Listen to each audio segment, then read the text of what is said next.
Nombreuses sont les familles du cirque itinérant qui prédisent leur future disparition. À l'origine de ce constat, la fin annoncée de la présence d'animaux sauvages sous les chapiteaux. Alors, pour tenter d'échapper à une fermeture, certains se sont déjà réinventés. Changement de spectacle et apparition, vous allez le voir, d'hologrammes. Reportage Simon Ricotier, Saada Soubam avec Vassila Kamli.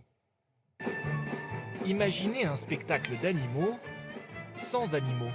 Enfin presque. Sous ce chapiteau, les ours et les orques sont bien là, mais sous forme d'hologramme.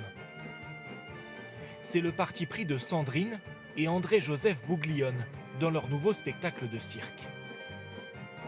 L'idée, c'est de montrer qu'on peut se divertir, on peut être émerveillé par la beauté et le charisme des animaux sauvages en les laissant tranquilles dans leur milieu naturel. Se séparer des animaux sauvages dans ces spectacles, cela n'allait pas de soi pour André-Joseph Bouglione, ancien dompteur qui a longtemps sillonné la France avec sa ménagerie. Aujourd'hui, il veut faire rêver son public avec cet ours virtuel projeté sur une toile.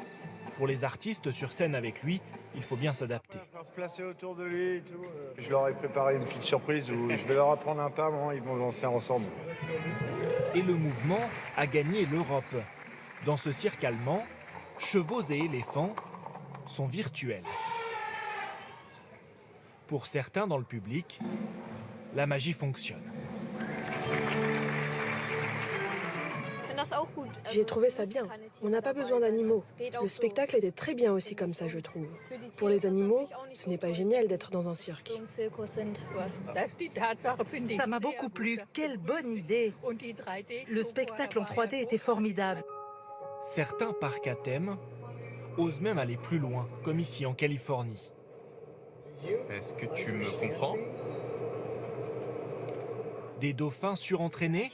Non, des robots plus vrais que nature. Leur peau est en silicone. Est-ce que travailler avec un dauphin robot est différent de travailler avec un vrai dauphin? En réalité, ils sont assez similaires. La différence, c'est qu'on n'a pas à se soucier de la reproduction, de l'élevage ou encore de la sécurité. Des animaux factices pour les parcs et les cirques, une manière d'anticiper la future législation. En France, l'utilisation d'animaux sauvages dans les spectacles devrait être interdite dans les prochaines années.